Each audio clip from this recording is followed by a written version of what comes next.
Breslin bunker log, resident 47K. Timestamp. Digital clock malfunction. Estimated day 3 post-flash. The silence came with the flash, and I should have known, should have remembered what Pop always said about the quiet after thunder. But here I sit, tapping my Geiger counter 3 times like he taught me. 1, 2, 3, 1, 2, 3, listening to nothing where the ventilation hum used to be. That steady where that kept me sane for 8 months down here in Breslin bunker. Gone for 3 days now, though time moves differently in the quiet. Pop used to say the Geiger tells truth when everything else lies. Tap it 3 times, wait for the reading, trust the numbers. He'd tap his old Victorine CDV, 700 just like this, 1, 2, 3, back when we were building this place. The machine don't lie, kiddo, he'd mutter, adjusting those thick black-rimmed glasses that always slipped down his nose.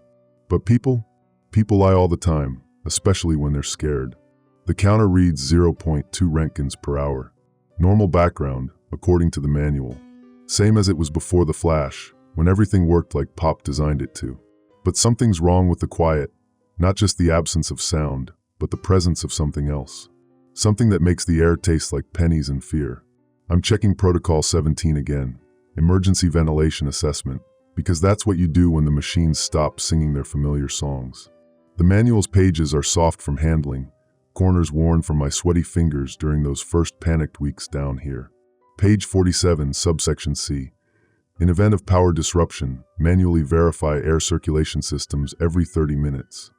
But the power's not out, the lights still work, the water pumps still hum. Just the ventilation died with the flash. My father's old Timex stopped at 3:47 a.m. I'm sure it was 3:47 because I checked it 3 times right after, tapping the crystal face like I tapped the Geiger. But now, looking at the frozen hands, they seem different. Further apart. Maybe it was 4:37? Memory's unreliable when the world changes shape around you. Kellner thinks I'm getting obsessive. He said so yesterday. I'm pretty sure it was yesterday, when he caught me doing my 3rd filter check of the morning.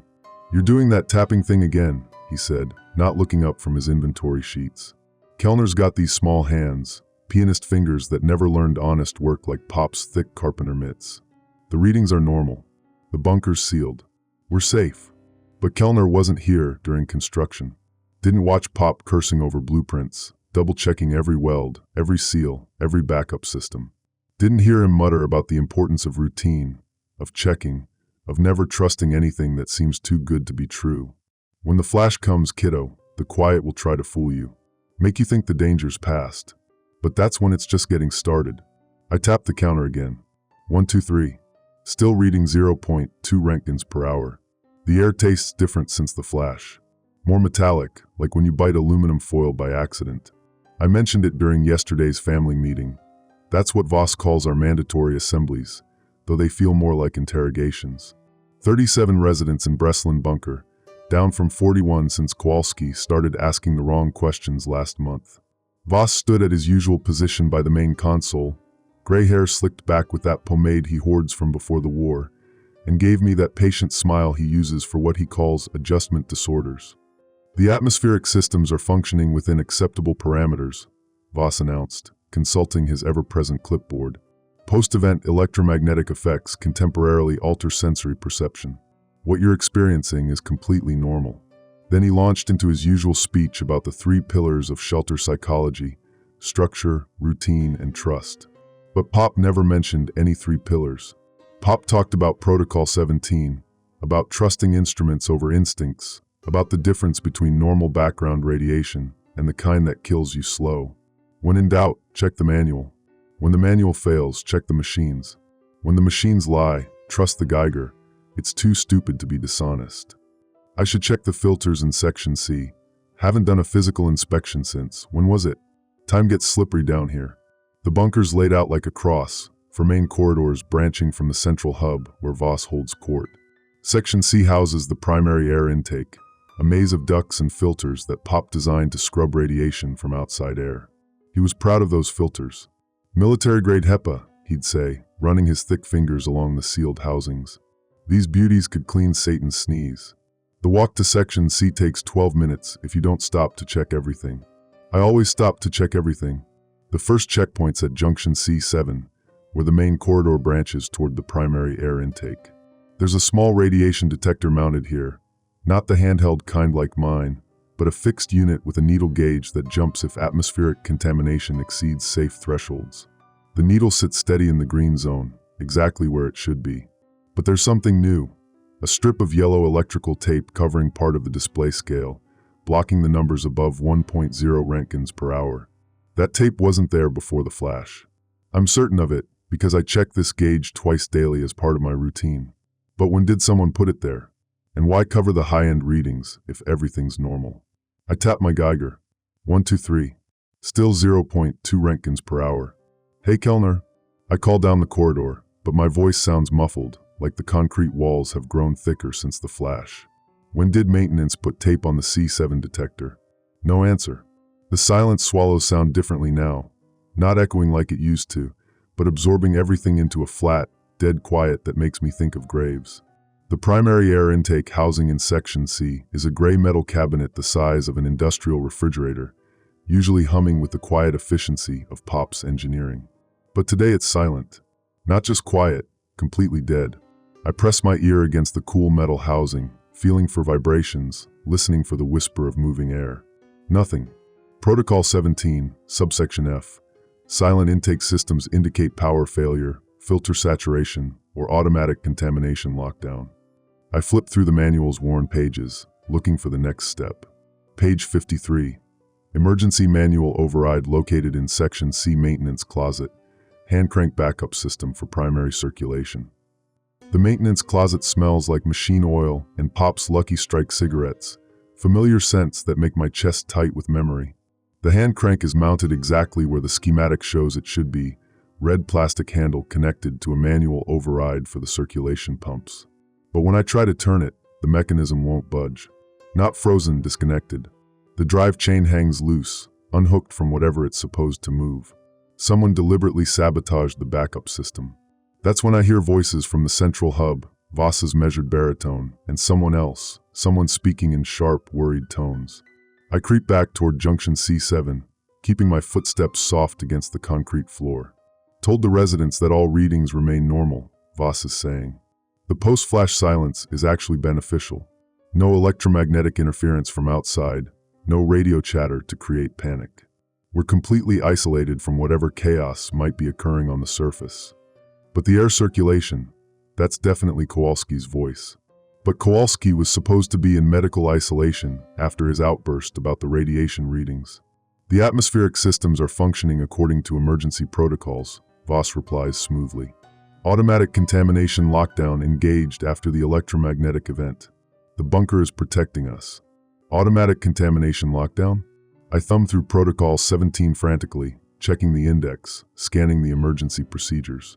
Nothing about automatic lockdown. Everything in Breslin requires manual activation, manual monitoring, manual override. That was Pop's design philosophy. Machines fail when you need them most, kiddo. But a man with a manual and steady hands, that's reliable. I tap the Geiger counter. 123. The reading flickers, 0.3 Roentgens, then back to 0.2. Normal atmospheric variation, probably. Background radiation shifts with barometric pressure, solar activity, all sorts of natural phenomena. But the flicker makes my stomach clench anyway. Back in my quarters, a concrete box with a fold-down bunk and metal desk that Pop welded himself. I try to make sense of what I've discovered. The flash came at 3:47 a.m., bright enough to leak through the bunker's sealed entrance blast doors. Then the silence, complete and immediate, like someone switched off the world's soundtrack. But if it was an electromagnetic pulse, why are some systems still working? The lights function, the water pumps operate, my battery-powered Geiger counter reads normally. Pop used to talk about EMP effects during our construction breaks, how a high-altitude nuclear detonation could generate electromagnetic waves powerful enough to fry electronics across hundreds of miles. Like an invisible hammer, he'd say, wiping sweat from his forehead with the back of his work gloves. Reaches down and smashes every circuit board, every transistor, every delicate electronic brain. Leaves everything dead as yesterday's news. But Breslin was built to survive electromagnetic pulses. Faraday cage woven into the concrete walls, copper mesh under every surface, surge suppressors protecting critical systems. Pop spent 4 years and his entire pension making sure we could weather any electronic storm. with a fold-down bunk and a metal desk. I try to piece together what happened. The flash came first, bright enough to see through the bunker's sealed entrance. Then the silence. Not gradual, not fading, instant, complete, like someone flipped a switch and turned off the world's soundtrack. Pop used to tell stories about the EMP effects, how the electromagnetic pulse from a high-altitude detonation could knock out electronics for hundreds of miles. Like a giant invisible hand, he'd say, wiggling his thick fingers in the air. Reaches down and pinches every circuit board, every radio, every car engine. Leaves everything dead as a doornail. But our bunker was supposed to be shielded. Faraday cage built right into the walls, copper mesh under the concrete, surge protectors on every system. Pop spent 3 years and his entire retirement account making sure Breslin could survive anything. When the bombs fall, kiddo, we'll be the last one standing. So why are the clocks dead? Why did my father's Timex stop at 3:47 or 4:37? I open my desk drawer and pull out the small notebook where I've been tracking daily readings. Radiation levels, air pressure, temperature, humidity. All the data Pop said to monitor. The entries from the past week show everything normal. Background radiation steady at 0.15 to 0.25, air pressure stable, no anomalies. But looking at the numbers now, I notice something odd. The handwriting changes. The first few days after the flash, my penmanship is neat, controlled. But the entries get messier as time passes, letters slanted, numbers scrawled. Like I was getting more tired, or more stressed, or more irradiated. I tap the Geiger counter. 1, 2, 3. It reads 0.4 now. Still green zone, still supposedly safe, but higher than this morning. Or is it? I can't remember what it read when I woke up. Time's slippery, and so is memory. There's a soft knock at my door, 3 taps, then 2. That's Kellner's signal. Come in, I say, closing the notebook. Kellner slips inside, glances around nervously, then shuts the door behind him. His small hands are shaking. We need to talk, he whispers. About the air systems. About what Voss is saying. What about them? They're not just silent. They're sealed. Kellner pulls out a small flashlight, battery-powered. Thank God some things still work, and clicks it on. I went down to Section B this morning, checked the secondary intake. There's fresh welding around the external seals. Recent welding. Welding. My mouth goes dry. Who authorized welding on the air systems? That's what I want to know. Kellner sits on the edge of my bunk, the metal frame creaking under his weight. And there's something else. I was checking medical supplies yesterday, doing inventory, and I found this. He pulls out a small glass vial filled with clear liquid. Potassium iodide solution. Military grade, not the tablets we've been taking. This was hidden behind the bandage supplies. I take the vial, hold it up to the light. The liquid is crystal clear, odorless. How much? Enough for maybe 10 people, full dose. But here's the thing. Kellner's voice drops to barely a whisper. There are 37 people in this bunker.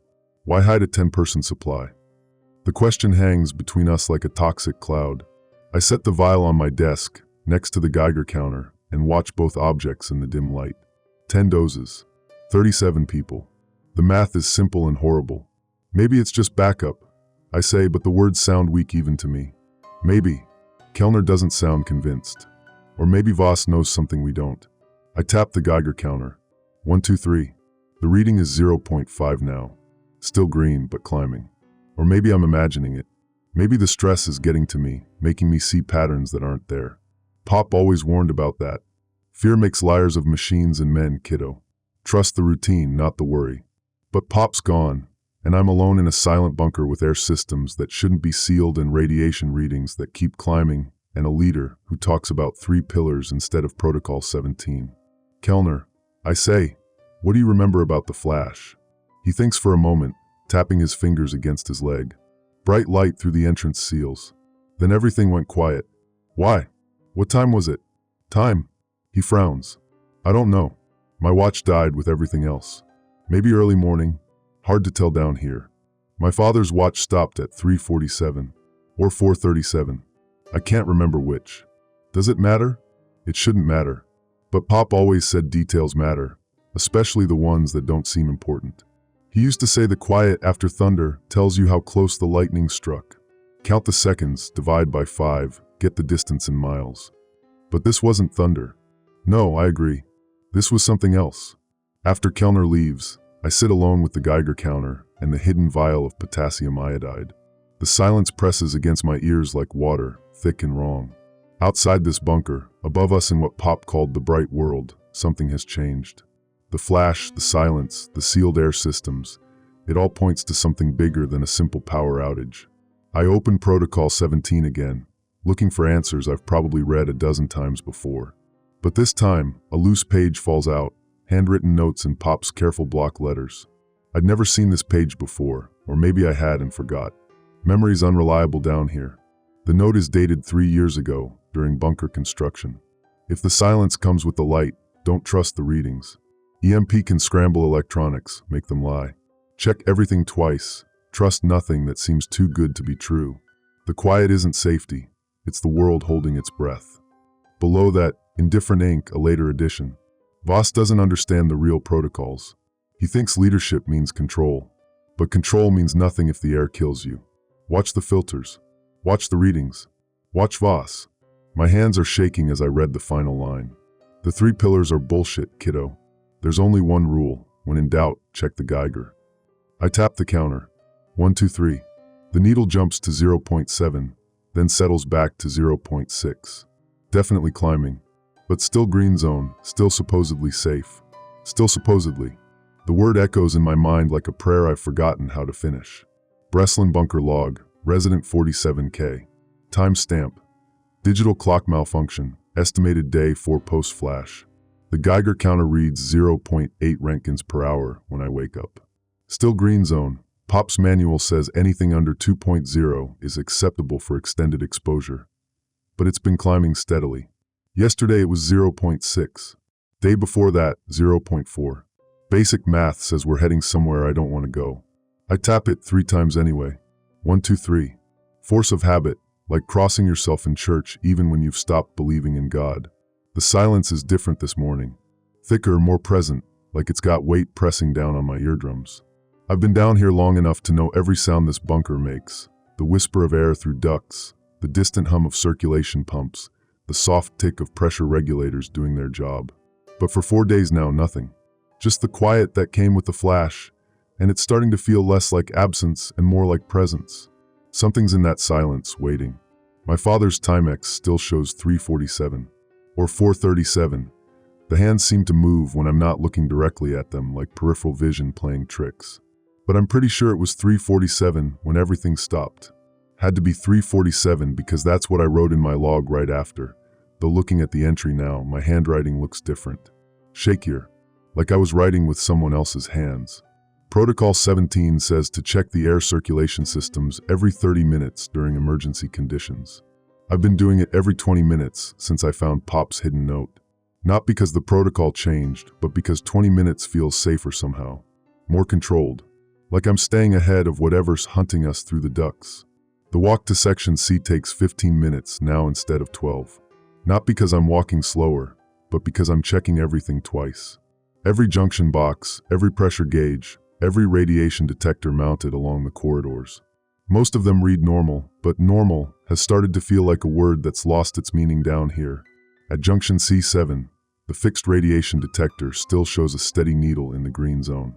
But that strip of yellow tape is still there, covering the high-end readings.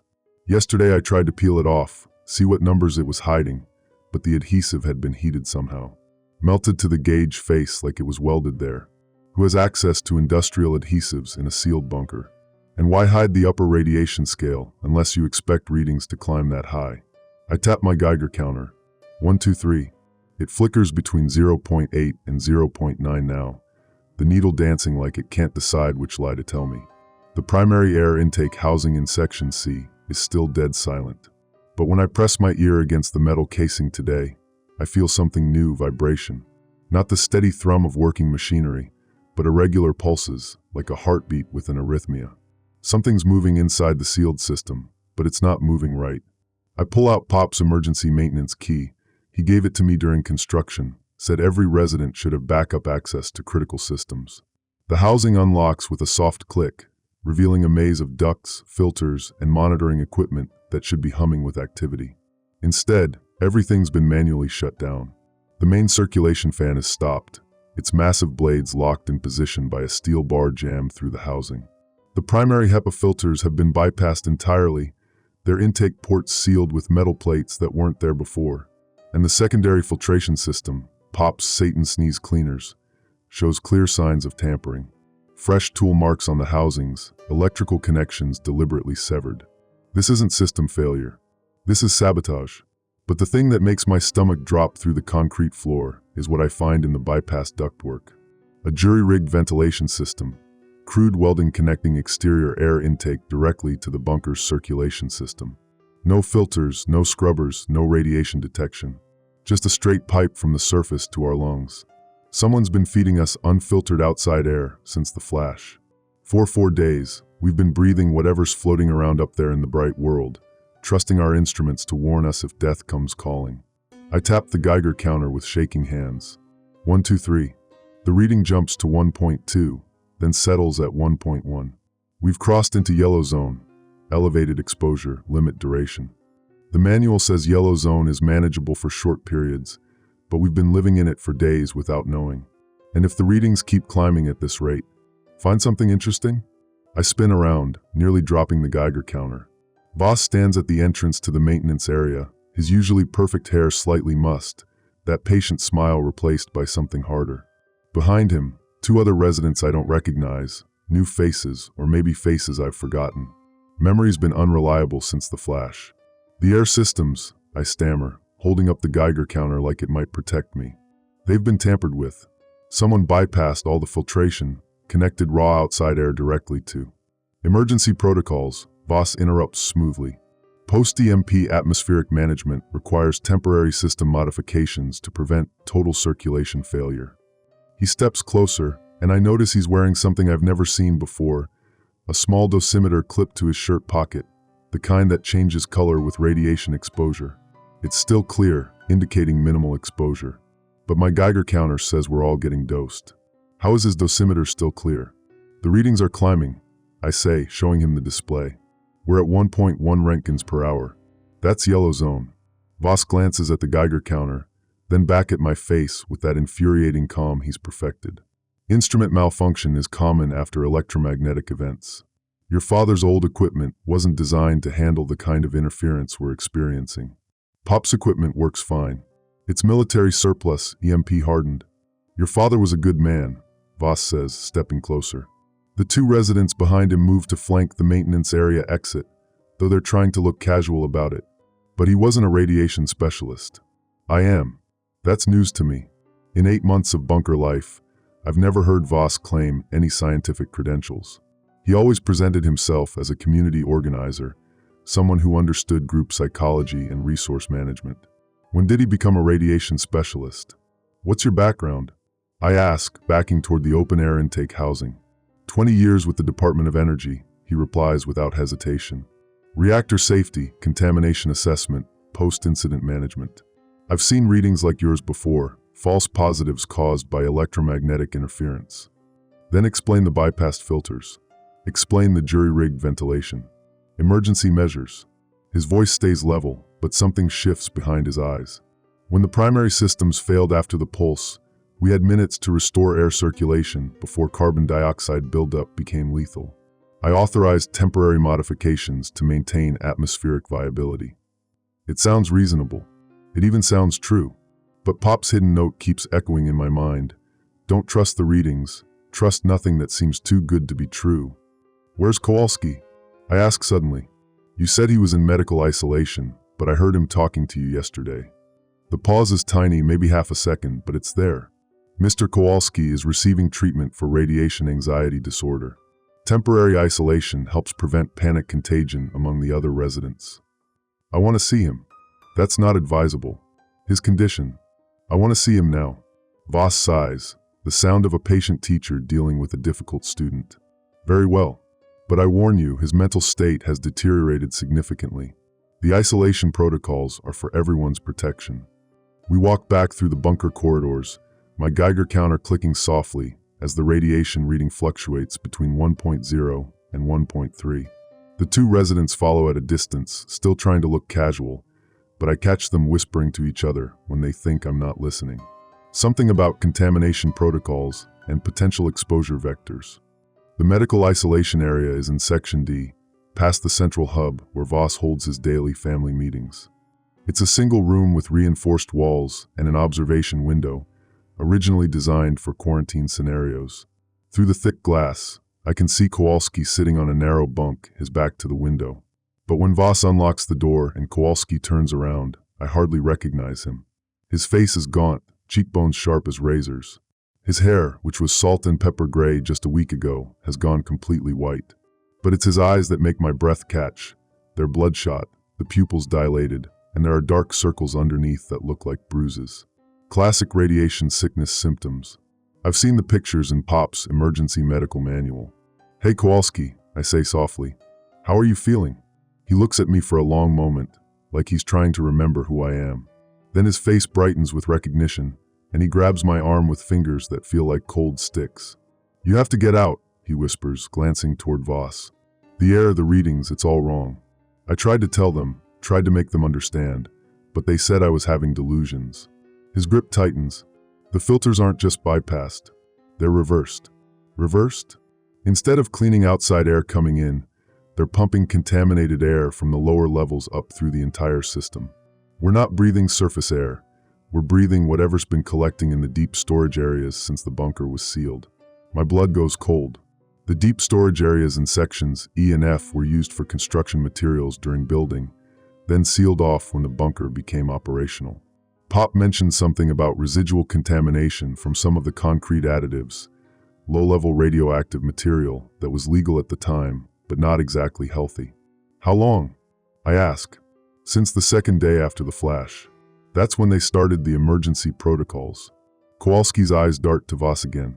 "I found the valve controls, tried to reverse the flow back to normal, but Mr. Kowalski suffered a severe anxiety attack and had to be sedated for his own protection."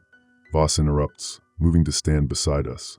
His current mental state makes him prone to conspiracy ideation and paranoid fantasies. Kowalski laughs, a sound like breaking glass. "Paranoid fantasies? Check your dosimeter, friend. Check it against his." He points at Voss with a shaking finger. "Ask him why his stays clear while ours keep climbing." I look at Voss's dosimeter again. Still crystal clear, no sign of radiation exposure. But my Geiger counter is reading 1.4 now, and Kowalski looks like he's been getting dosed for days. "Different calibration standards," Voss explains, but he takes a small step back from us. "Personal dosimeters are designed for individual monitoring, while Geiger counters measure ambient background levels. The readings aren't directly comparable." "That's bullshit," Kowalski snarls. "I worked nuclear medicine before the war. Dosimeters and Geiger counters measure the same thing, ionizing radiation. If his badge is clean and your counter is hot, somebody's lying." The two residents who followed us here shift position again, moving to block the corridor behind us. Not quite threatening yet, but definitely not casual anymore. "I think this visit has lasted long enough," Voss says. "Mr. Kowalski needs his rest, and you need to return to your quarters for your own safety." "My safety?" "Prolonged exposure to severely irradiated individuals can increase contamination risk," he says smoothly. "Standard protocols require limited contact time with isolated patients. But if Kowalski's contaminated from breathing the same air as everyone else, shouldn't we all be showing symptoms? Unless not everyone's breathing the same air." I tap my Geiger counter. 123. The reading spikes to 1.8, nearly in the red zone, then drops back to 1.5. The needle's getting more erratic, dancing between readings like it can't find a stable measurement. "Something's wrong with the circulation system," I say, backing toward the door. "The readings are all over the place. Kowalski's sick, and you're talking about contamination protocols like you expected this to happen." "Radiation exposure creates predictable psychological responses," Voss replies, his voice taking on that lecturing tone he uses during family meetings. "Anxiety, paranoia, inappropriate suspicion of authority figures. What you're experiencing is completely normal." Normal. That word again, stretched thin and meaningless. If everything's normal, why seal the external air intakes? Why bypass the filtration systems? Why pump air from the deep storage areas? I'm backing through the doorway now, Kowalski reaching after me with desperate fingers. "Don't leave me here," he pleads. "Don't let them." The door slams shut between us, cutting off his words. Through the observation window, I can see him pressing against the glass, mouth moving frantically, but no sound comes through. Behind me, Voss adjusts his clipboard and gives that patient smile. Mr. Kowalski's condition will improve with proper treatment and rest. In the meantime, I'm implementing enhanced safety protocols for all residents. Daily medical monitoring, restricted access to certain areas, and temporary suspension of individual equipment like your Geiger counter. You can't take my equipment. For your own protection. Malfunctioning instruments create unnecessary anxiety and interfere with proper medical assessment. He holds out his hand expectantly. Protocol 23 requires surrender of potentially compromised monitoring devices. Protocol 23 doesn't exist. I've read every page of POP's emergency manual, memorized every procedure, every contingency. There's no Protocol 23. I'm keeping the Geiger counter, I say. The two residents step closer. Up close, I can see they're both wearing the same clear dosimeters as Voss. All three of them showing 0 exposure, while my counter climbs toward the red zone. I'm afraid that's not optional, Voss says. Mr. Kellner will escort you back to your quarters for mandatory rest period. Medical monitoring will begin in 6 hours. Kellner. That's when I notice one of the residents is actually Kellner, though something's wrong with his face. His skin has a grayish pallor, and his small pianist hands are shaking slightly.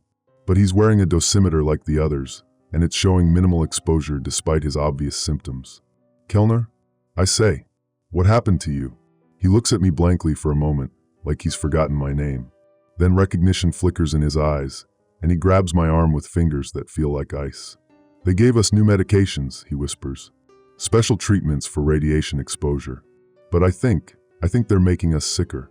That's enough, Voss snaps. Return to quarters immediately. Medical isolation begins now. Medical isolation. The same thing they did to Kowalski, who's now dying behind reinforced glass while his hair goes white and his eyes turn to blood. I tap my Geiger counter one more time. 1, 2, 3. The reading jumps to 2.1, red zone, dangerous exposure levels. But Voss's dosimeter stays clear as mountain water. That's when the truth hits me like a hammer to the chest. The clear dosimeters aren't malfunctioning. They're not reading 0 because they're broken. They're reading 0 because Voss and his people aren't breathing the same air as the rest of us. Somewhere in this bunker, there's a clean air supply. A filtered, safe circulation system that serves only certain areas, certain people. While the rest of us suffocate on contaminated air from the deep storage levels, Voss and his inner circle breathe pure atmosphere. But why? What's the point of killing us slowly with bad air when a quick bullet would be more efficient? Unless they need us alive for something. Need us just sick enough to be compliant, just irradiated enough to be manageable, but not dead enough to stop being useful. I break away from Kellner's grip and run. Behind me, Voss shouts something about contamination protocols and medical emergencies, but I'm already sprinting down the corridor toward Section A. My Geiger counter bounces against my hip, clicking faster as I move through areas where the contaminated air circulation is strongest. I need to find the clean air supply. Need to find out who's getting the good oxygen, and why the rest of us are being slowly poisoned in our own shelter. The bunker's layout is burned into my memory from months of routine patrols. Section A houses Voss's private quarters and the administrative offices, areas I've never been invited to visit. If there's a separate life support system, it would be there. My Geiger counter reads 2.3 as I approach the Section A checkpoint. Red zone, immediate evacuation recommended. But I can hear footsteps behind me, Voss's people giving chase, so I keep running. The administrative area is locked, but Pop's master key opens every door in Breslin bunker. Inside, the air tastes different, cleaner, less metallic, and I can hear the soft whisper of circulating fans, the gentle hum of filtration systems working exactly as designed. Fresh air, real, filtered, radiation-free atmosphere, while the rest of us slowly cook in our own contaminated shelter. In Voss's private office, I find what I'm looking for. A secondary air circulation schematic, showing a completely separate life support system, servicing only Section A. Clean air from external intakes, military-grade filtration, positive pressure barriers to prevent contamination from the rest of the bunker. And at the bottom of the schematic, a handwritten note in Voss's careful script. Essential personnel atmospheric protection, Phase 1 implementation complete. Estimated timeline for Phase 2 termination, 14 days post-event. Maintain plausible deniability until resource consolidation is achieved. Phase 2 termination. Resource consolidation. They're killing us. Not quickly, not obviously, but methodically. Slowly irradiating the general population, while preserving a select group in clean air, waiting for the rest of us to die, so they can claim the entire bunker's resources for themselves. My hands are shaking as I fold the schematic and stuff it into my pocket. The Geiger counter reads 2.4 now, well into the red zone. How long have I been breathing this poison? How long before my hair goes white like Kowalski's? The door behind me opens, and Voss steps into his office with those two residents flanking him. All three wearing respirator masks now, protection against the contaminated air they've been feeding the rest of us. I was hoping we could avoid this conversation, Voss says, his voice muffled by the mask. But you've always been too curious for your own good. You're murdering 37 people. I'm saving the human race. He moves to his desk, pulls out a small device I don't recognize.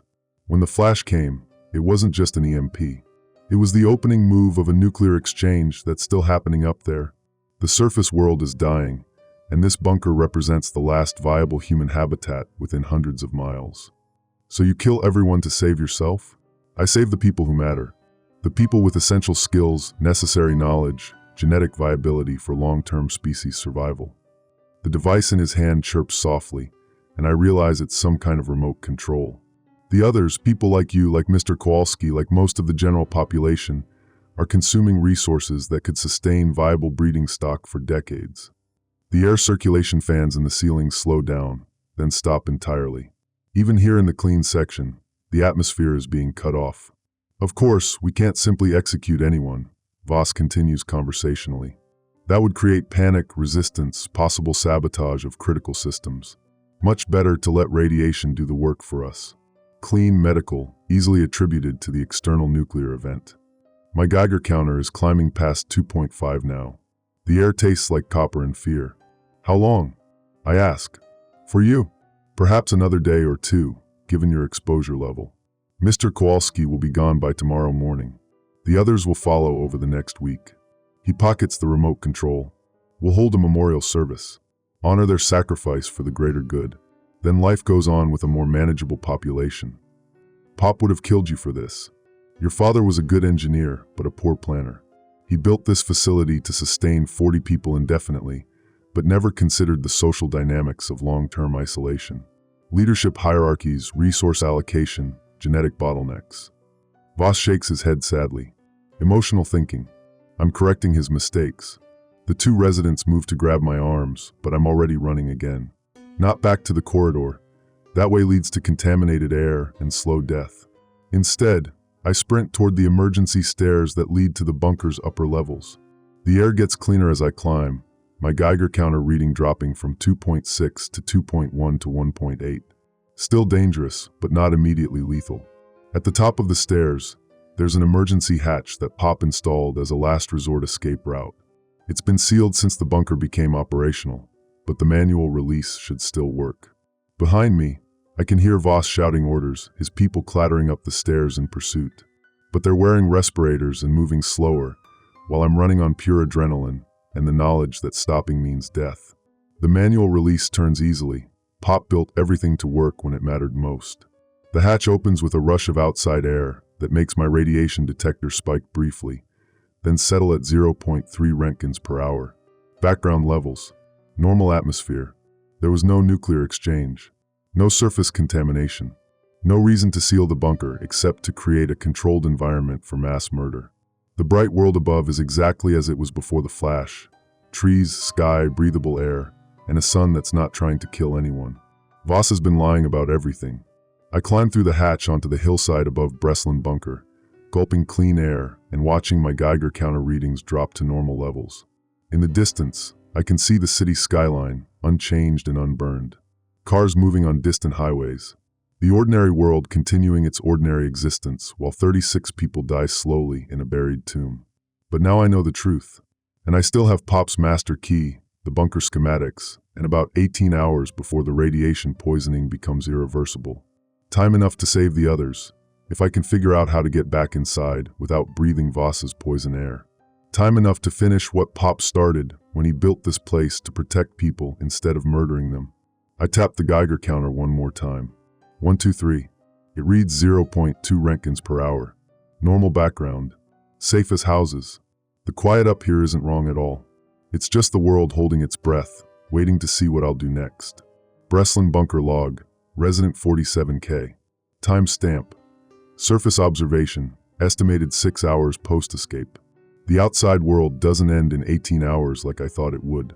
Standing on the hillside above the bunker, breathing clean air that reads 0.2 Roentgens per hour on Pop's faithful Geiger counter, I realize how completely Voss played us all. The nuclear exchange was fiction. The contaminated surface was a lie. Even the EMP that supposedly killed all our electronics. Looking down at the city lights twinkling in the valley below, it's clear that nothing up here ever stopped working. We sealed ourselves in our own tomb and handed Voss the key. But 36 people are still dying down there, breathing poison air while believing they're the last survivors of atomic war. And I've got maybe 12 hours before the radiation damage becomes irreversible for the sickest ones like Kowalski. I tap my Geiger counter 3 times, 1, 2, 3, and watch the needle hold steady in the green zone. Normal background radiation. Safe as the day Pop built this place. The emergency hatch I came through is designed to seal automatically after 15 minutes, but I jammed it open with a piece of rebar from the hillside. Getting back inside without breathing Voss's contaminated air circulation is going to require more than just courage. It's going to require the kind of planning Pop would have admired. From my jacket pocket, I pull out the schematic I stole from Voss's office. The paper crackles as I unfold it in the fading daylight, studying the dual air circulation systems that divide Breslin Bunker into 2 worlds. The clean section A where Voss and his chosen few breathe filtered air, and the poison sections B through F where everyone else slowly dies. But there's something I missed during my panicked escape. A handwritten addition in the margin, barely visible in Voss's careful script. Emergency atmospheric purge system, manual override station C7. Use only for catastrophic contamination events. Station C7. That's the junction where I found the yellow tape covering the high radiation readings. The same location where I discovered the sabotaged air filtration systems. If there's a manual override that can purge the contaminated air and restore normal circulation, it would be there. The problem is getting back inside without alerting Voss's people and without breathing enough poison to kill me before I can save the others. I need a respirator. Something to filter the contaminated air long enough to reach the manual controls and reverse the atmospheric flow. But where does someone find breathing equipment on a hillside in the middle of nowhere? That's when I remember Pop's emergency cache. During construction, he buried supply containers at strategic locations around the bunker site. Tools, spare parts, emergency equipment that might be needed for exterior maintenance. Never put all your eggs in one basket, he used to say. Especially when the basket's sealed underground with no way out. Container 7 should be 50 yards northeast of the main access shaft, buried 3 feet down under a pile of landscaping rocks that looks natural but isn't. It takes me 20 minutes of digging in the dark to find it, but Pop's military surplus container is exactly where he said it would be, sealed and dry. Inside, 2 military-grade respirators, replacement filters, emergency lighting, and a handheld radio that still works. The respirators are designed for chemical warfare protection. They should handle radioactive particles just fine. But when I try to raise someone on the radio, all I get is static. Not the dead silence that followed the supposed EMP, but normal atmospheric interference. The kind you get when you're trying to reach people who are sealed inside a concrete bunker 50 feet underground. Or when the people inside have been told that all external communications are impossible due to nuclear war. I strap on one of the respirators, test the seal, and load my pockets with spare filters. The second respirator goes into a canvas bag along with the radio and emergency lighting. If I can reach Kowalski or Kellner or any of the others, they'll need protection too.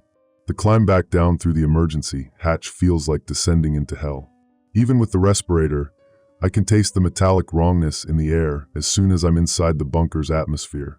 My Geiger counter starts climbing immediately, 0.8, 1.2, 1.7 Roentgens per hour as I move through the contaminated circulation zones. But now I know it's not coming from outside. It's coming from the deep storage areas in sections E and F, where construction materials with low-level radioactive contamination have been sealed since the bunker was completed. Voss reversed the air circulation system to pump that contamination through the general population areas while keeping Section A isolated and clean. The walk to Station C7 takes forever. Every shadow might hide one of Voss's people. Every sound might be footsteps coming to drag me back to medical isolation. But the corridors are eerily empty, as if everyone's been confined to quarters. Or as if there aren't many people left to confine. At the junction, my Geiger counter reads 2.3 Roentgens per hour, deep red zone, dangerous exposure levels. The yellow tape is still there, covering the high-end readings on the fixed detector. But now I can see what's underneath. Radiation levels that spike as high as 5.0 Roentgens per hour in certain areas. Lethal exposure. Not immediately, but within days for anyone breathing this contaminated atmosphere. The emergency atmospheric purge controls are hidden behind a maintenance panel that requires POP's master key. Inside, a maze of switches, valves, and monitoring equipment labeled with radiation warnings and emergency procedures. At the center, a large red lever marked Manual Atmospheric Purge, Catastrophic Contamination Override. This is it. The system that can reverse Voss's poison air circulation and restore normal atmospheric flow throughout the bunker. But before I can pull the lever, I hear footsteps echoing down the corridor. Multiple people, moving with the coordinated precision of a search team. Last reading was in Section C. Voss's voice carries clearly through the poisoned air. Radiation levels are approaching lethal exposure in that area. He won't survive much longer without proper treatment. I press myself against the maintenance panel, hoping the shadows will hide me, but they're coming straight toward Station C7. 3 figures in full respirator gear, carrying handheld radiation detectors and what looks like medical equipment. Dr. Voss, one of them says, a woman's voice I don't recognize. Subject 47K has been exposed to critical radiation levels for over 6 hours. Even with immediate treatment, permanent damage is likely. Subject 47K. That's me. They're talking about me like I'm a lab rat. Acceptable losses, Voss replies. His father's knowledge of the bunker systems died with him. The son is just a maintenance worker with delusions of importance. Just a maintenance worker. That's when something snaps inside my chest. Not anger, something colder, more focused. Pop didn't teach me bunker maintenance. He taught me bunker warfare. The purge system activation will destabilize our atmospheric isolation, the woman continues. If he manages to reverse the circulation flow, we'll lose containment in Section A. He won't manage anything, Voss says confidently. The purge controls require authorization codes that only I possess. Even with his father's master key, he can't. I pull the manual override lever. The bunker fills with the sound of awakening machinery. Circulation fans spinning up, filtration systems cycling online, atmospheric pressure regulators hissing as they adjust flow rates throughout the facility. It's the sound of Breslin bunker working the way Pop designed it to work, cleaning the air instead of poisoning it. Voss shouts something over the mechanical noise, but I'm already running toward the central hub. The emergency lighting in my bag throws wild shadows on the walls as contaminated air gets sucked out of the circulation system and replaced with filtered atmosphere from the surface. My Geiger counter readings drop steadily as I run. 2.1, 1.8, 1.4 Roentgens per hour. Still dangerous, but no longer immediately lethal. Behind me, I can hear Voss's people giving chase, their respirator-muffled voices, shouting coordinates and tactical instructions. But they're moving cautiously, uncertain how the atmospheric changes will affect their own breathing equipment. I reach the central hub, just as the main circulation fans achieve full power. The air tastes cleaner already, less metallic, more like the atmosphere Pop designed this place to maintain. Around the hub, doors to individual quarters start opening as residents emerge from their rooms, confused by the sudden noise and air movement. Kellner staggers out of his quarters, his pianist hands still shaking, but his color already improving as he breathes cleaner air. Behind him, other residents appear, faces gaunt and pale, showing clear signs of radiation exposure, but alive and moving. What's happening? Kellner asks, his voice hoarse but coherent. The air systems, they're working again. Voss has been poisoning us, I say, pulling the spare respirator from my canvas bag. The radiation readings, the contaminated air circulation, it's all deliberate. He's been killing the general population while keeping himself and a few others in clean air. That's impossible, someone protests. He's our leader. He's been protecting us from the nuclear exchange. There was no nuclear exchange, I reply, pointing toward the upper levels where surface air now flows freely through restored filtration systems. The outside world is fine. The only contamination is what Voss pumped through our air supply from the deep storage areas. More residents emerge from their quarters as word spreads through the hub. Faces I recognize, people I've lived alongside for months. All of them showing symptoms of radiation exposure. Hair loss, pale skin, visible weight loss. But all of them alive, breathing cleaner air with every breath. That's when Voss and his people arrive. They're still wearing respirators, but now they look less like medical equipment and more like the military gear they actually are. Behind them, I can see several residents I don't recognize, people who've been living in Section A, breathing clean air while the rest of us slowly died. "Ladies and gentlemen," Voss announces, his voice amplified by a small megaphone, "we have a medical emergency. The atmospheric purge system has been sabotaged, exposing everyone to potentially lethal radiation from external contamination." Murmurs of fear ripple through the gathered residents.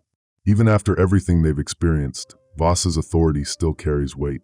Resident 47K has suffered severe radiation exposure and is experiencing acute psychological symptoms, he continues. His actions have compromised our atmospheric isolation and endangered everyone in the facility. He's lying. I shout over the sound of circulation fans. Check your own readings. The air is getting cleaner, not worse. I hold up my Geiger counter, showing the steadily dropping radiation levels.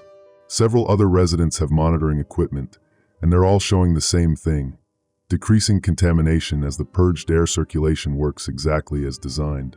Instrument malfunction due to electromagnetic interference, Voss says dismissively. Personal dosimeters provide more accurate readings. He holds up his own dosimeter, still clear, showing 0 exposure. But now I understand why. Your dosimeter isn't malfunctioning, I say. It's showing 0 exposure because you haven't been breathing contaminated air. You've been living in Section A with a separate, filtered air supply while slowly killing the rest of us. Paranoid delusions brought on by radiation sickness, Voss replies smoothly. A common psychological response to acute exposure. Mr. 47K requires immediate medical isolation to prevent further contamination spread. But doubt is spreading through the crowd as people compare their own symptoms to the clean air now flowing through the bunker. Kellner steps forward, his improved color visible even in the emergency lighting. "I was getting sicker every day," he says. Hair falling out, constant nausea, my hands shaking so badly I could barely dress myself. But in just 20 minutes of breathing this cleaned air, I feel better. Psychological response to perceived improvement, Voss counters. Actual medical recovery from radiation exposure takes weeks, not minutes. That's when the lights come on. Not the emergency lighting I've been carrying, but the bunker's main electrical systems. Full power, restored circulation, normal atmospheric pressure. Breslin bunker working exactly as Pop designed it to work. And in the full lighting, everyone can see what I've been trying to tell them. The people from Section A, Voss's chosen survivors, look healthy, well-fed, unaffected by radiation exposure. Clear eyes, full hair, normal skin color. Meanwhile, everyone from the general population areas shows obvious signs of systematic poisoning. There was no nuclear war. I say clearly, my voice carrying through the hub without need for amplification. No EMP, no surface contamination, no reason to seal this bunker except to create a controlled environment for mass murder. Voss reversed the air circulation system to pump contaminated air from the deep storage areas through the general population zones while keeping himself and his followers isolated in clean atmosphere. The silence that follows is different from the dead quiet that came after the supposed flash. This silence has weight, pressure, the feeling of truth settling into minds that have been poisoned with lies along with radioactive air. "He found the bodies," Kellner says suddenly. "Kowalski and 3 others. They didn't die from radiation sickness, they suffocated. Someone pumped carbon monoxide into their isolation rooms." All eyes turn to Voss, whose patient smile finally cracks around the edges. "Resource management," he says simply. "Critical population reduction for long-term species survival. The weak were removed to preserve resources for the genetically viable. You murdered 4 people. I preserved the human race." His voice takes on that lecturing tone, but now it sounds hollow in the restored atmosphere. When the real nuclear exchange happens, and it will happen sooner than any of you imagine, this bunker will be the last viable human habitat for hundreds of miles. I simply accelerated the natural selection process. The real nuclear exchange? The one that's coming, Voss says, pulling the small device I recognize from his office. The one I'm going to trigger. The device chirps softly as he presses a button. Somewhere in the bunker's deeper levels, Something mechanical engages with a heavy thunk that vibrates through the concrete structure. What did you do? I ask. Activated the bunker's emergency lockdown system, Voss replies calmly. Electromagnetic pulse simulation, complete communications blackout, surface isolation protocols. From the outside world's perspective, Breslin Bunker has just vanished. No radio signals, no external monitoring, no way for anyone to know we're down here. The implications hit me like a physical blow. If the bunker appears to be dead from the outside, no one will come looking for survivors. No rescue teams, no government investigators, no one who might discover what Voss has been doing down here.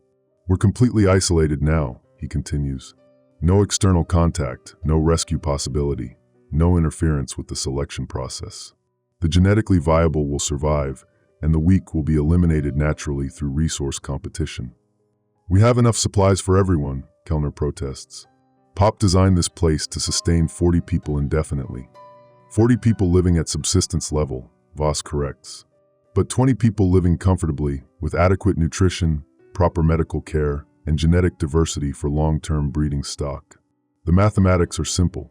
The manual override, Dr. Morris shouts, grabbing my arm. If your father built a self-destruct system, he would have built a way to stop it. There has to be a manual override somewhere in the deep maintenance levels. She's right. Pop never built anything with a single point of failure. Every critical system has backup controls, emergency shutoffs, ways to save lives even when the primary systems fail. But the deep maintenance levels are in Section F, past the areas where radiation readings were highest before I activated the atmospheric purge. And we have maybe 8 minutes before the entire facility comes down on our heads. Section F is contaminated, Kellner warns. Even with respirators, the exposure levels are better than being buried alive, I finish. Dr. Morris, can you guide the evacuation to the emergency hatch? Get as many people to surface level as possible. What about you? Someone has to stop the self-destruct. I tap my Geiger counter 3 times, 1, 2, 3, like a prayer to Pop's engineering. And someone has to make sure Voss doesn't have any more surprises. The journey to Section F takes forever and no time at all. The bunker shakes itself apart around me as I navigate corridors filled with concrete dust and sparking electrical systems. My Geiger counter reads 3.1 roentgens per hour in the worst areas, lethal exposure levels that would kill me in days instead of minutes, but days I might not have anyway if the structural collapse continues. 7 minutes. The deep maintenance area is a maze of pipes, conduits, and control systems that extend down into the bedrock beneath the bunker. Somewhere in this mechanical labyrinth, Pop built the master controls that could stop Voss's doomsday sequence. I find them behind a panel marked Emergency Structural Override, Authorized Personnel Only. Inside, a single red button surrounded by warning labels and fail-safe switches. But the button isn't just protected by warnings. It's protected by a lock that requires 2 keys turned simultaneously, Pop's master key and one other that I don't have. 6 minutes. That's when I see the engraving on the lock housing, barely visible under decades of dust and neglect. For 47K, when rules fail, trust becomes the only protocol. Pop. 47K, my resident number. Pop didn't just build this override for authorized personnel. He built it specifically for me. But where's the second key? The answer comes from memory, from one of Pop's endless lessons about bunker maintenance and emergency procedures. The most important tools, he used to say, are the ones you carry without knowing you're carrying them. I pull out my Geiger counter and turn it over. Taped to the back, exactly where Pop always kept emergency backup items, is a small brass key I've carried for months without ever noticing. The second key fits perfectly. 5 minutes. Both keys turn together, disengaging the lock mechanism and activating the manual override. The red button clicks under my palm, and immediately the bunker's death throes begin to subside. The grinding mechanical roar fades to a whisper, the structural vibrations slow and stop, and emergency lighting comes back online throughout the facility. Breslin Bunker, respond if able. The radio crackles in my pocket. We're reading cessation of seismic activity. What's your status? This is 47K. I respond, slumping against the control panel as adrenaline drains from my system. Self-destruct sequence terminated. Bunker is structurally stable. How many people made it to surface level? That's when the bunker itself starts to shake. Not the gentle vibration of circulation fans spinning up, but a deep, structural trembling that makes dust rain from the ceiling joints and sends hairline cracks spiderwebbing across the concrete walls. The sound comes from everywhere at once, a grinding, mechanical roar that builds like an earthquake made of gears and motors. "What is that?" Kellner shouts over the noise. Through the chaos, I can see Voss smiling again. Not his patient, reasonable expression, but something wild and desperate around the eyes. "Bunker self-destruct sequence," he calls out, his voice barely audible above the mechanical thunder. Pop built it into the deepest systems, insurance against catastrophic breach or hostile takeover. "I'm triggering controlled structural collapse. The entire facility will be sealed permanently in approximately 12 minutes. The device in his hand chirps again as he presses another sequence of buttons. Somewhere far below us, in the mechanical systems Pop designed to keep us alive, something massive is tearing itself apart. "He's going to bury us alive," Dr. Morris says, her face pale with understanding. "Bring down the entire hillside to create a sealed tomb. From the outside, it'll look like a natural collapse. Solar storm. Not nuclear war, not EMP attack, just a natural electromagnetic disturbance that knocked out some electronics and gave Voss the perfect cover story for his manufactured crisis. Rescue teams are standing by," the voice continues. "If anyone inside Breslin Bunker can hear this transmission, please respond on emergency frequency 121.5 MHz. Repeat, rescue teams are standing by." The hub falls completely silent as everyone absorbs what they've just heard. Not the silence of death or electromagnetic pulse, but the quiet of people realizing they've been systematically lied to and nearly murdered by someone they trusted. "Impossible," Voss says, but his voice lacks conviction. "External communications are blocked by the lockdown protocols." I key the radio microphone. "This is Breslin Bunker, emergency frequency 121.5 MHz. We have 32 survivors requiring immediate medical evacuation. Be advised, we have a hostile individual inside the facility who has committed multiple homicides and may resist rescue operations." "Copy, Breslin Bunker." The voice responds immediately. "Medical teams are en route. Can you provide facility access via emergency hatch?" "Emergency hatch is accessible," I reply. "Main entrance may be compromised. Hostile individual has control of lockdown systems."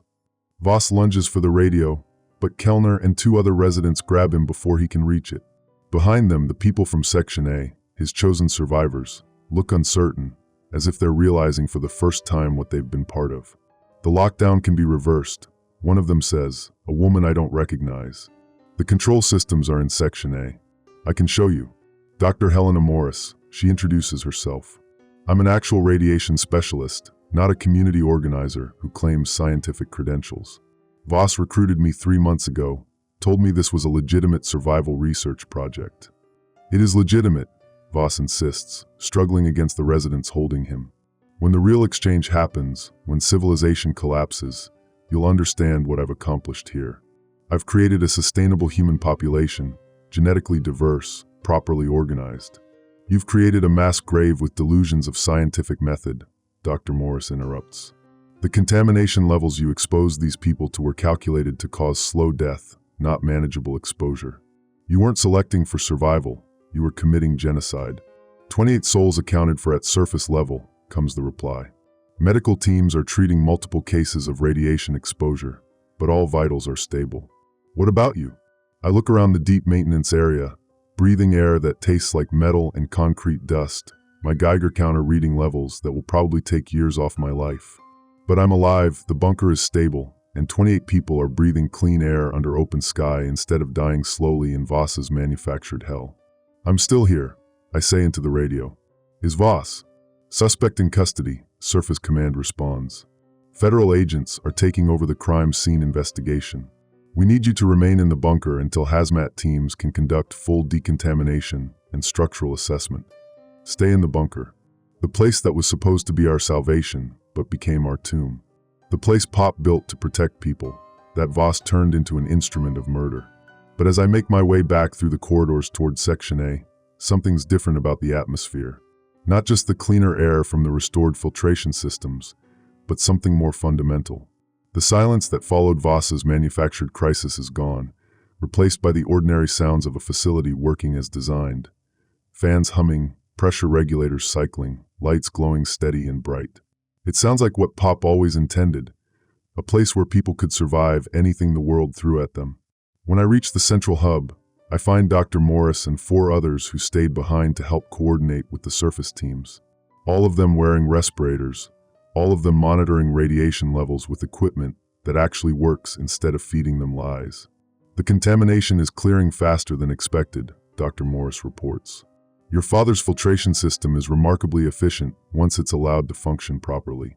We should be at safe exposure levels within 6 hours. What about the deep storage areas? The source of the contamination? Already sealed, she says, consulting her readings.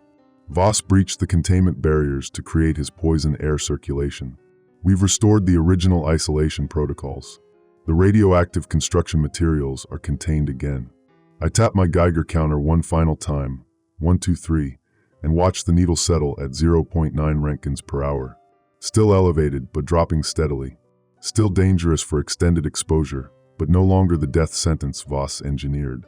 How long do you think he planned this? I ask. Dr. Morris shakes her head. Based on what I found in his private files, at least 8 months. Maybe longer. He was recruiting people with specific skills, medical professionals, engineers, people with knowledge he thought would be useful for his selective breeding project. Everyone else was expendable.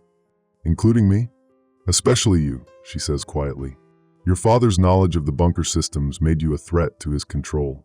If you'd figured out the atmospheric manipulation earlier, or found the emergency overrides, I would have stopped him before he killed 4 people. You stopped him before he killed 32 people, she corrects. That's what matters now. Through the restored communication systems, I can hear surface teams coordinating the investigation, medical personnel discussing treatment protocols for radiation exposure, and federal agents taking statements from the survivors. The sounds of a world that didn't end, of civilization continuing its ordinary business despite Voss's attempts to force apocalypse. But down here in the concrete corridors where Pop built his dream of protecting people from disasters, I can't shake the feeling that we're all still waiting for the real test. Not the manufactured crisis of a madman's selection process, but the genuine emergency that might someday require us to seal ourselves away from a world gone wrong. When that day comes, if it comes, we'll need to remember what we learned in Voss's artificial hell. That survival isn't about who's genetically viable or who follows the most rigid protocols. It's about trust, about breathing the same air, sharing the same risks, making sure that when the rules fail, we still choose to save each other instead of saving ourselves. I look around the central hub one more time, at the people who stayed behind to help coordinate rescue efforts instead of fleeing to the surface at the first opportunity.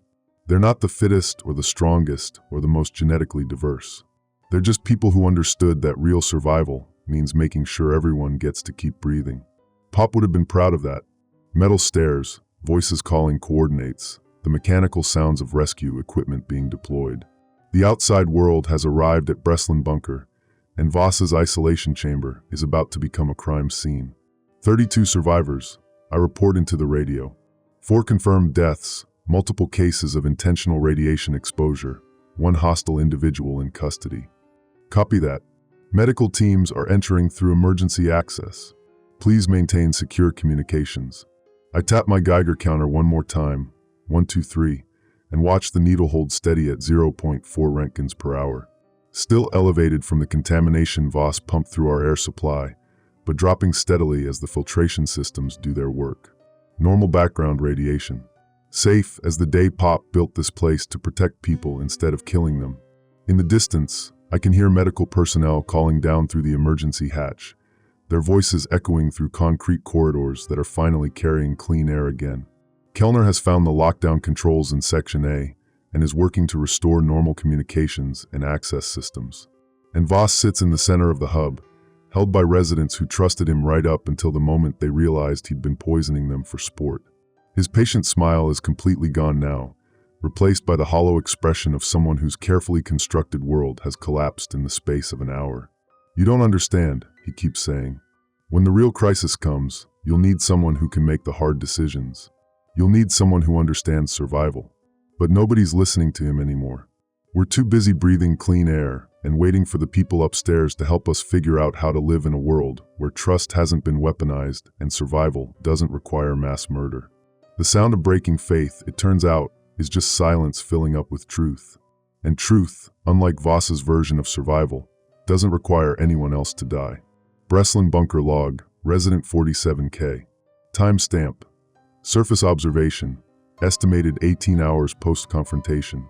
The outside world doesn't end in nuclear fire like Voss promised it would. Standing on the hillside above the bunker, breathing clean air that reads 0.2 roentgens per hour on Pop's faithful Geiger counter, I watch medical helicopters ferry the last survivors to regional hospitals for radiation treatment. 28 people who should have died in Voss's selection chamber, now getting forculation therapy and potassium iodide under actual medical supervision. For body bags lined up near the emergency hatch tell a different story. Kowalski, Hendricks, Bryce, and Delacroix suffocated with carbon monoxide in their isolation rooms when Voss decided they were consuming too many resources. Natural selection, he called it, as if murder was just another engineering problem to solve. The federal agents finished loading evidence containers into their van, contaminated air filters, radiation monitoring equipment, Voss's private files documenting 8 months of systematic poisoning disguised as survival research. One agent approaches me with a clipboard and the kind of tired expression that comes from processing too many crime scenes. "We'll need you to testify when this goes to trial," she says. "Your father's emergency override system saved 32 lives. Without that manual purge activation, the atmospheric contamination would have killed everyone in the general population within another week." I tap my Geiger counter 3 times, 1, 2, 3, watching the needle hold steady in the green zone. Normal background radiation. Safe as the day Pop designed this place to protect people instead of killing them. "What happens to the bunker now?" "Federal seizure pending investigation," she replies. "Eventually it'll be decommissioned or converted to legitimate emergency use. But not for a while. Too much contaminated infrastructure, too many questions about who knew what when." Behind her, I can see Dr. Morris emerging from the emergency hatch, her radiation monitoring equipment showing readings that have finally dropped to acceptable levels. She stayed behind with me and 3 others to coordinate decontamination procedures, breathing filtered air through military surplus respirators while federal hazmat teams mapped every contaminated surface in Voss's poison circulation system. "Atmospheric purge complete," she reports, pulling off her respirator mask. Contamination levels throughout the facility are now within OSHA safety guidelines. The deep storage isolation barriers are secure and normal air circulation is fully restored. "Any permanent damage to the bunker?" "No. Your father's engineering is remarkably robust. The facility can be cleaned and returned to operational status." She pauses, studying her monitoring equipment. "To the people? That'll take longer to assess. Chronic radiation exposure causes cellular damage that doesn't show up immediately. Cancer risks, fertility problems, immune system suppression. We won't know the full extent for years." Years.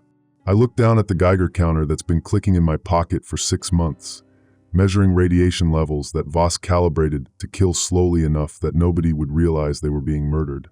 How much cellular damage have I accumulated? How many years has this cost me? "The genetic counseling services will help," Dr. Morris continues. "Radiation exposure doesn't automatically mean reproductive problems, but everyone who is in the general population areas should undergo testing before starting families." Starting families. As if any of us can trust enclosed spaces again. As if we could ever seal ourselves away from the world without wondering who's controlling the air we breathe. What about Voss? Federal custody. Multiple counts of homicide, attempted genocide, weapons violations for the radioactive materials. He'll never see daylight again. Her expression hardens. Though he keeps insisting he was conducting legitimate survival research. Claims he was preparing the human species for post-apocalyptic conditions. By murdering people who trusted him? By selecting for genetic viability and psychological resilience, she says, quoting his statements. In his mind, he was being scientific, objective, making hard choices that lesser minds couldn't handle. I think about the 4 body bags, about Kowalski's pianist hands going still in an isolation room that was supposed to be medical quarantine. About Kellner shaking so badly from radiation poisoning that he could barely dress himself. About 28 people who believed they were the last survivors of nuclear war while slowly dying from contaminated air. There was no science in what he did, I say finally. Just a man with too much power and not enough conscience. Agreed. But the legal system will sort that out. Our job is making sure the survivors get proper medical care and psychological support. Medical care, I understand, but psychological support? How do you counsel someone who spent 6 months believing civilization had ended, who watched friends die from invisible poison, who discovered that their trusted leader was a mass murderer? How do you learn to trust in closed spaces again when the last one nearly became your tomb? Dr. Morris seems to read my thoughts. There are therapists who specialize in cult deprogramming and mass trauma events. The psychological manipulation you experienced, the isolation, the false information, the manufactured crisis, it follows established patterns. Recovery is possible. Recovery from what? From trusting people? From believing in emergency preparedness? From believing that survival requires sacrificing others, she corrects. What you did in there, activating the atmospheric purge, finding the manual override, coordinating evacuation while risking lethal radiation exposure, that's what actual survival looks like. Taking care of each other instead of selecting who deserves to live. The helicopters are gone now, medical evacuation complete.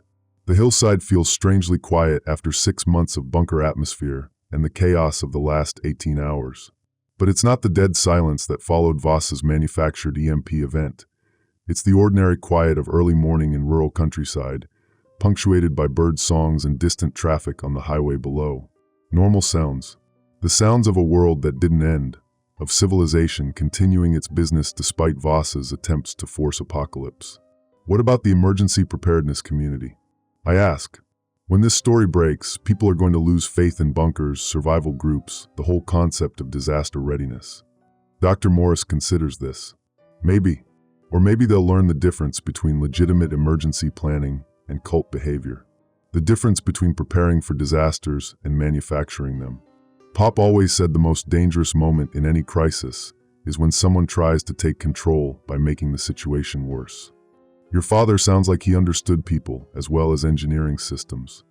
I look back at the emergency hatch one more time, thinking about the bunker that was supposed to protect us from the world's disasters, but became the disaster itself. Concrete corridors that carried poisoned air instead of filtered atmosphere. Emergency systems turned into weapons. Trust weaponized into a tool for mass murder. But also thinking about the manual override that Pop built into the deepest systems. The emergency controls that could reverse any catastrophic failure, save lives even when the primary safety measures were sabotaged. The second key taped to my Geiger counter, waiting for the moment when rules failed and trust became the only protocol that mattered. He designed it right, I say finally. Not just the mechanical systems, but the human systems. Ways for people to save each other when the people in charge stop caring about keeping everyone alive. That's what we'll need to remember, Dr. Morris agrees. When the real emergencies happen, natural disasters, infrastructure failures, genuine threats that require community response, we'll need to remember what we learned about the difference between legitimate leadership and manufactured authority. The federal agents are packing up their equipment, crime scene investigation complete. One of them approaches with final paperwork for me to sign, witness statements, evidence custody forms, contact information for the prosecution team that will eventually put Voss away for the rest of his life. But as I sign the last document, I notice something written in the margin of the evidence inventory. In careful script that looks familiar. Additional materials recovered from Subject 47K personal effects. One modified Geiger counter with concealed secondary key mechanism. Pop's final gift, cataloged as evidence in a federal murder investigation. Can I get that back eventually? I ask the agent. Maybe. After the trial, if it's not needed for appeals. Why? Sentimental value? Something like that. But it's more than sentimentality. It's the physical reminder that even in the worst crisis, even when trust fails and leadership becomes predatory, there are always tools for people to save each other. Emergency overrides built by someone who understood that the most important survival skill isn't following protocols. It's knowing when to break them to keep everyone breathing. The drive back to town takes 40 minutes through countryside that looks exactly like it did 6 months ago, when Pop and I first toured the Breslin bunker construction site, and he explained his vision for protecting people from disasters. Rolling hills, scattered farmhouses, the kind of peaceful rural landscape that makes mass murder seem impossible until it's happening in concrete rooms 50 feet underground. Dr. Morris rides with me, reviewing medical reports on her tablet, while I navigate country roads that feel surreal after months of bunker corridors and artificial lighting. Long-term prognosis is actually better than expected, she says. The radiation exposure was chronic rather than acute, which means cellular damage was limited. Most survivors should recover completely with proper treatment. What about the psychological damage? That's harder to predict. Some people will bounce back quickly. The human mind is remarkably resilient. Others will struggle with trust issues, claustrophobia, anxiety about confined spaces, or authority figures. There's no standard timeline for recovering from systematic deception and attempted murder. I think about Kellner, whose hands stopped shaking as soon as he started breathing clean air. About the residents who stayed behind to coordinate rescue operations instead of fleeing to the surface at the first opportunity. About 28 people who chose to help each other even after discovering they'd been systematically betrayed by their trusted leader. Maybe the psychological damage isn't as bad as it could have been, I say. People figured out they were being lied to. They chose to trust each other instead of trusting the person who was killing them.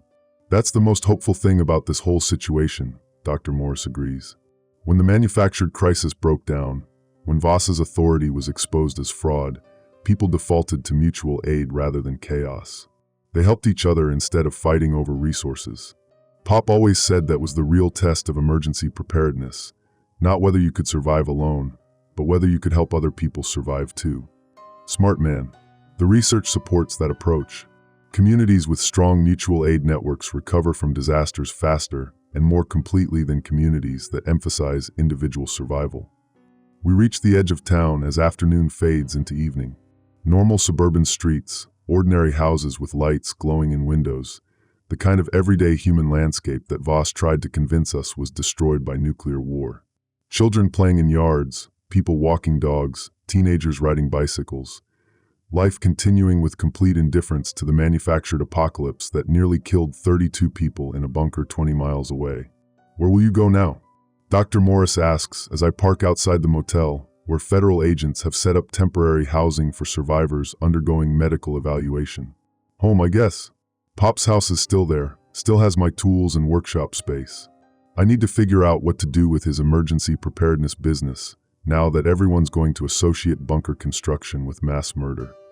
There will still be demand for legitimate disaster preparedness. Natural disasters haven't stopped happening just because one criminal perverted the concept of emergency shelters.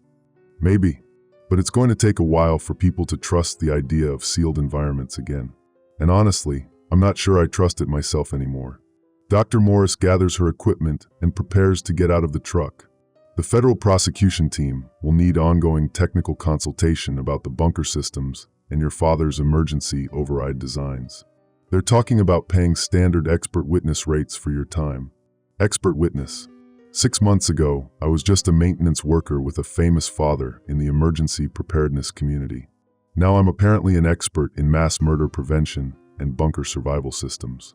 Will you be testifying too? Extensively. Radiation exposure patterns, atmospheric contamination analysis, medical evidence of systematic poisoning. My testimony will be critical for the murder charges. She pauses at the truck door, but I'll also be recommending safety protocols for any future emergency shelter construction. Ways to prevent what happened at Breslin from happening again. What kind of safety protocols? Independent atmospheric monitoring, external oversight of closed environment facilities, mandatory emergency communication systems that can't be controlled by facility leadership. Technical safeguards against the kind of isolation and information control that Voss used to manipulate people. Technical safeguards, like Pop's emergency override system, but built into the original design instead of hidden for crisis use. Ways to prevent legitimate emergency preparedness from becoming criminal confinement. That's good, I say. Pop would have approved of that approach. Dr. Morris steps out of the truck, then turns back with one final question. What will you do with the Geiger counter when you get it back? I think about the device that's been clicking in my pocket for 6 months, measuring radiation levels that were supposed to kill me slowly enough that I wouldn't realize I was being murdered. The familiar weight of it, the ritualistic tapping I developed as a nervous habit, the second key taped to its back that became the tool for saving 32 lives. Keep it working, I say finally. Pop always said the most important tools are the ones you maintain even when you don't think you'll need them. And if you ever do need it again, for legitimate emergency monitoring, then I'll use it to make sure everyone's breathing clean air, I reply. Not just the people someone decides deserve to survive. She nods and walks toward the motel, leaving me alone in the truck with thoughts that feel too large for the ordinary suburban evening surrounding me. 6 months ago, I thought I understood emergency preparedness, build strong shelters, maintain good equipment, follow proper protocols during crisis situations. Now I understand that the most critical part of disaster preparedness isn't the technical systems. It's making sure the technical systems serve everyone equally, that emergency leadership can't become predatory authority, that survival planning doesn't turn into elimination planning. The most important emergency protocol is the one that ensures everyone gets to keep breathing. I start the truck and drive toward Pop's house, toward workshop space and familiar tools, and the ordinary work of maintaining equipment for people who want to prepare for disasters without creating them. The Geiger counter clicks softly in my pocket. 0.3 Roentgens per hour, normal background radiation levels, safe as the world Pop tried to prepare me for. Tomorrow there will be testimony to prepare, medical appointments to attend, psychological evaluations to help process 6 months of systematic deception and attempted murder. There will be questions about the future of legitimate emergency preparedness in a world where the Breslin bunker story becomes a cautionary tale about trust and isolation and the difference between protection and control. But tonight, driving through ordinary suburban streets under ordinary evening sky, I'm just grateful to be breathing clean air that nobody is using to slowly kill me. The static returns to my radio as I scan through frequencies, picking up normal evening programming from stations that never went off the air despite Voss's claims of electromagnetic pulse destruction. Music, news, talk shows, the ordinary electronic noise of civilization continuing its business. I tap my Geiger counter one final time, 1, 2, 3, listening to Pop's voice in my memory. The most dangerous moment in any crisis is when someone tries to take control by making the situation worse. But the most hopeful moment, I think, is when people choose to save each other instead of saving themselves. And that choice, unlike Voss's version of survival, doesn't require anyone else to die.